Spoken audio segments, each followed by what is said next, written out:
मामला ये है कि हम यहाँ पर इलेक्शन लड़ने आए हैं। अमोर बैसा के पिछड़ेपन के निदान के खात्मे की हम लड़ाई लड़ रहे हैं। शोषितों, वंचितों, दलितों और अक़लियतों की लड़ाई लड़ने के लिए आए हैं। लेकिन ऐसे नेता जो पिछले कई सालों से इस इलाके के लोगों को गरीब और बदहाल रखना चाहते हैं, उनको हमारे आने से बड़ी तकलीफ पहुंची है और वो लोग हमारे वर्कर्स को डराने और धमकाने लगे हैं। पिछले कई दिनों से सभा जफर साहब के लोग हमारे लोगों को डराने धमकाने लगे। हमारा एक छोटा भाई है वासिद, वो ताहिर चौक के नज़दीक शहबाज साहब के घर में रहता है।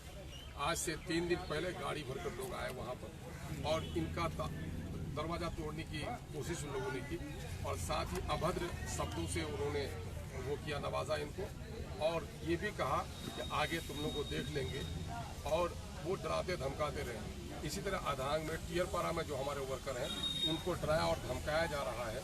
उनके घरों पर जाकर उनको आइंदा देख लेने की धमकी दी जा रही है। इसी क्रम में कल हम लोग यहाँ, हमारी सभा थी कल 2 से 3, और सभा करके लोग बिखर गए। हम लोग टियरपाड़ा की तरफ चल गए। हमारे कुछ कार्यकर्ता यहाँ स्थानीय तौर पर प्रचार प्रसार का काम कर रहे थे। उसमें वासिद हमारा छोटा भाई है वो भी था, शोएब बाबू भी थे, बरबट्टा के रहने वाले मिस्टर बाबू भी थे, ये हमारा सरवेली के ये गुड्डू बाबू जो ड्राइवर हैं बरबट्टा के, ये भी थे। इन गुड्डू को भी मारा पीटा और मिस्टर के साथ भी अभद्र सलूक किया, शोएब बाबू के साथ भी मारपीट किया। और अफसोस इस बात का है कि ये काम अगर कोई आम वर्कर कर लेता तो शायद समझते कि वर्कर और वर्कर में भिड़ंत हो गई है, लेकिन ये काम खुद सभा जफर साहब ने कल किया। तो मैं यहाँ इलेक्शन लड़ने आया हूँ, मैं किसी से लड़ने नहीं आया। मैं ये मामला को, ये बहुत ही गंभीर मामला है कि लोकतंत्र में किसी की आवाज़ दबाई जाए। अगर वो सत्ता पक्ष में है तो इसका मतलब ये नहीं है कि लोगों का गला घोट दे। वो हर तरफ से डराने धमकाने, हमारी सभाओं को विफल करने, हमारी प्रचार और प्रसार की गाड़ियों को तोड़ने फोड़ने की कोशिश कर, उसका तार तोड़ दिया, इंडिकेटर्स तोड़ दिए उसने।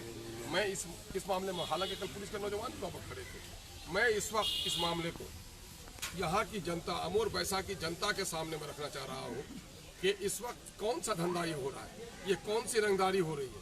इस मुल्क की जो रीत दिन ब दिन खराब करने वाले लोगों से जिनका रिश्ता नाता है। गुजरात की गुंडागर्दी इसी मुल्क में हुई है, बाबरी मस्जिद को भी लोगों ने इसी मुल्क में तोड़ा है, और आज काला कानून सीए का लाया जा रहा है। और यहाँ पर जो लोग आवाज़ उठा रहे हैं ऐसे लोगों के खिलाफ, उनको डराया और धमकाया जा रहा है। दबंगई की राजनीति दिखाई जा रही है। गोया ऐसा है कि उनके खिलाफ कोई नहीं बोले, कोई डिक्टेटर हो जैसे, गांव का नवाब हो जैसे, इलाके का नवाब हो जैसे, इस तरह का काम ये कर रहे हैं। हम इसकी घोर निंदा करते हैं। और यहाँ की अमोर बैसा की जनता से हम कहते हैं कि आपकी अदालत से बड़ी कोई अदालत नहीं है। हम फरियाद करने के लिए आए हैं। सभा जफर साहब को ये दावत भी देते हैं कि सभा जफर साहब, मेरे वर्कर को मत धमकाइए। अगर आपको तकलीफ है तो मुझसे तकलीफ है, मैं अपना दामन फैलाता हूँ। कंकड़ पत्थर जो फेंकने हो हम पर फेंक दीजिए। मैं इन कंकड़ पत्थर को लेकर हाजी मुजफ्फर साहब के मज़ार पर जाऊंगा और कहूंगा कि आपके औलाद ने हमें ये सौगात दिए हैं, ये तोहफा मैं वहां तक पहुंचा दूंगा। और आपसे मैं और जनता से, मैं इस वक्त यहाँ की जनता से मैं इंसाफ की तलब करता हूँ कि आप हमारे साथ इंसाफ कीजिए। इन्हीं लोगों ने इस समाज को हमें से पिछड़ा रखा है, गरीबों को दबाने का काम किया है, उनका शोषण किया है, उनका दोहन किया है, डराया है, धमकाया है, धमकाकर वोट लिया है, कभी उसकी जबान खोलने नहीं दी है। ऐसे लोगों को ऐसा लगता है कि एमआईएम के आने से उनकी चौधराहट मुतासिर हो जाएगी। तो इस बात से हमें काफ़ी तकलीफ है और हम अपनी इस तकलीफ के बारे में हम अपनी जनता के सामने में बात रखना चाहते हैं कि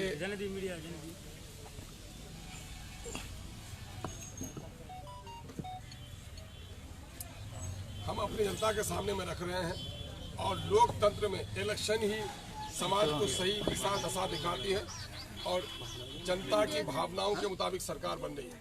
लेकिन हम ये देख रहे हैं कि प्रशासनिक तौर पर भी जहाँ फेयर इलेक्शन करने का दावा किया जा रहा है, वो फेयरनेस हम लोग को नज़र नहीं आ रहा है। हमारे बहुत सारे प्रोग्राम भी अभी कैंसिल कराए गए हैं, बिला वजह कैंसिल कराए गए हैं। उसको किसी किस्म की सफाई देने का या उसमें शुद्धि करने का कोई मौका नहीं दिया गया है। हम प्रशासन के लोगों से भी गुजारिश करते हैं कि आप हमारे साथ न्याय कीजिए। देश का संविधान जो कहता है और इलेक्शन कमीशन के जो रूल्स कहते हैं कि हमें अपनी बात रखने का, अपनी सभा करने का हमें मौका देना चाहिए। और हम ये कहेंगे कि विधि व्यवस्था, ये लॉ एंड ऑर्डर, ये मसला प्रशासन का है, किसी कैंडिडेट का नहीं है। और हमें प्रोग्राम करने से कहीं आप रोक नहीं सकते, इसलिए हमें प्रोग्राम करने की इजाज़त भी देनी चाहिए। तो हम तो सबसे पहली बात ये कहेंगे कि जो अभद्र व्यवहार कल माननीय पूर्व विधायक जनाब सबा जफर साहब ने किया है और अपने घर में किया है, सबा जफर साहब को मैं पैगाम देना चाहता हूं कि सबा जफर साहब मेरे विरोध आइए, मेरे घर पर आइए, मैं आपके लिए सामियाना लटका कर मिंबर मेहराब बना दूंगा, आपके कदमों पर फूल बिछा दूंगा। अगर आपको बात करनी आती है तो आइए मेरे घर पर आकर विरोध कीजिए। इसका मतलब ये है कि मैं यहाँ इलेक्शन लड़ने आया हूँ तो आप हमारे वर्करों को डराएंगे, धमकाएंगे, तो हम इससे बाज आने वाले नहीं हैं। और हम यहाँ की जनता से, आधांग के लोगों से, टियरपारा के लोगों से, बराईदगाह के लोगों से, रसेली के लोगों से, बरबट्टा के लोगों से, हम इन आमगाछी के लोगों से और इस क्षेत्र के जो लोग हैं जिन लोगों ने बिरादरीवाद की लड़ाई पिछले दिनों में इस क्षेत्र के विनाश का कारण यही हुआ कि सुरजापुरी और कुलिया की बिरादरी की लड़ाई इन लोगों ने। आज जब बिरादरी की लड़ाई नहीं चल रही है तो अगड़ी और पहाड़ी की बात करते हैं। अगड़ी और पहाड़ी की बात भी कर जब लोगों ने ठुकरा दी है तो अपने गाँव में ही आज उनको स्थान नहीं मिल रहा है, तो गाँव के लोगों को मारपीट कर रहे हैं, डरा धमका रहे हैं और हमारे प्रचार और प्रसार पर वो नाजायज़ तौर पर पाबंदी लगाने की नापाक कोशिश कर रहे हैं। हमने अब की बार जनता के सामने हमें अपनी दावेदारी पेश की है और जनता से हमने इंसाफ की तलब की है। हम उम्मीद करते हैं कि हमारे ये लोग जो अपनी गलत हरकतों से बाज आएंगे और यहाँ की जनता गलत करने वालों को सजा देगी और हमारे साथ जरूर इंसाफ करेगी। हमारे साथ इंसाफ मेरे साथ नहीं है बल्कि यहाँ की नस्लों के साथ, हम पैसा की मजलूमी के साथ इंसाफ का मामला। ये लड़का है, दिल्ली में रहता है, सुप्रीम कोर्ट के मुंशी हैं ये, और इनको मारा पीटा गया। ये बेचारा गुड्डू, ये बेचारा ड्राइवर है, बेचारा गरीब, और इसको कहाँ घर हुआ जी तुम्हारा? बनगवा घर हुआ, इस बेचारे को मारा पीटा गया।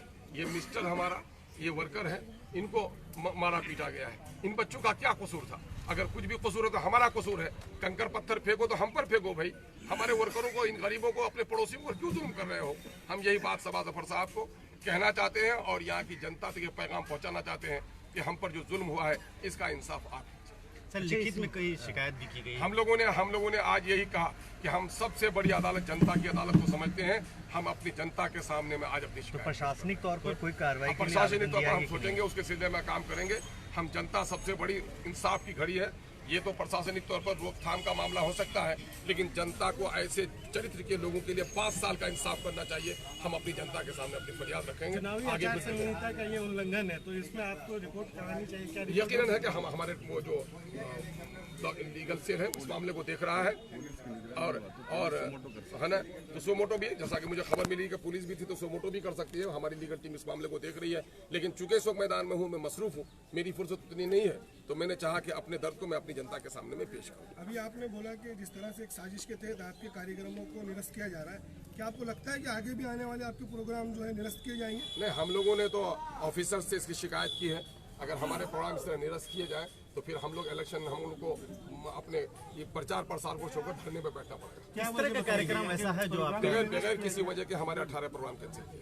ये कोई अच्छा, इस 18 प्रोग्राम में कोई बड़े प्रोग्राम थे? मुख्य चुनाव आयोग तक आपको कंप्लेन गया कि हमारे प्रोग्राम को रद्द कराया जा रहा है? हमारा एजेंट सारे मामले को देख रहा है कि हमारे प्रोग्राम क्यों नहीं हो पा रहे हैं। आज शाम को हम समीक्षा करेंगे। ऐसा क्या कारण हो सकता है? क्या ऐसा कुछ कारण नहीं, जैसे हमको आपने लगता है कि 18 कहीं न कहीं से हमारे साथ लोग डिस्क्रिमिनेशन करते हैं। 18 प्रोग्राम जो आपने बताया, तो इसमें से कोई एक ऐसा है कि बड़ा प्रोग्राम हो जिसमें बड़े नेता हैं? प्रोग्राम तो आज के दिन में सभी प्रोग्राम हमारे हो रहे हैं, परमिशन नहीं दे रहे हैं। कैंसिल क्या, परमिशन नहीं दे रहे हैं। परमिशन के लिए जो कागज दिया जा रहा है उसको कैंसिल किया। अच्छा, इनमें से कोई ओवैसी जी की भी कोई रैली थी जिसका परमिशन नहीं दिया गया है? आधार कुछ भी नहीं, हम परमिशन के लिए कह रहे हैं, जैसे कि पटना जगह जाइए, ये वीडियो वाली गाड़ी के लिए परमिशन हम नहीं देंगे, आप पटना से जाकर के लेकर जाइए।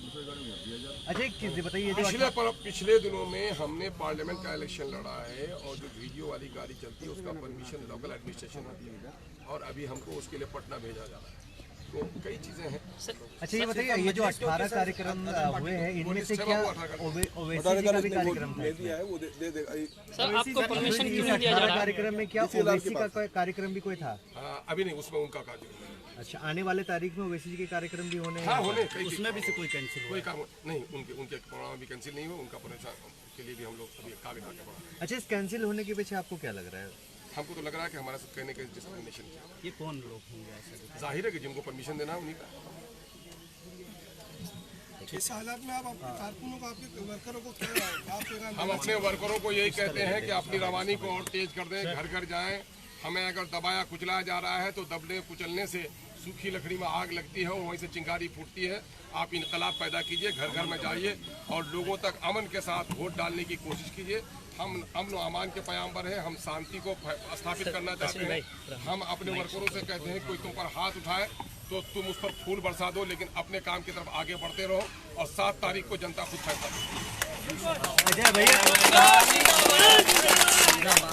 प्रेस कॉन्फ्रेंस क्या घटना हुई?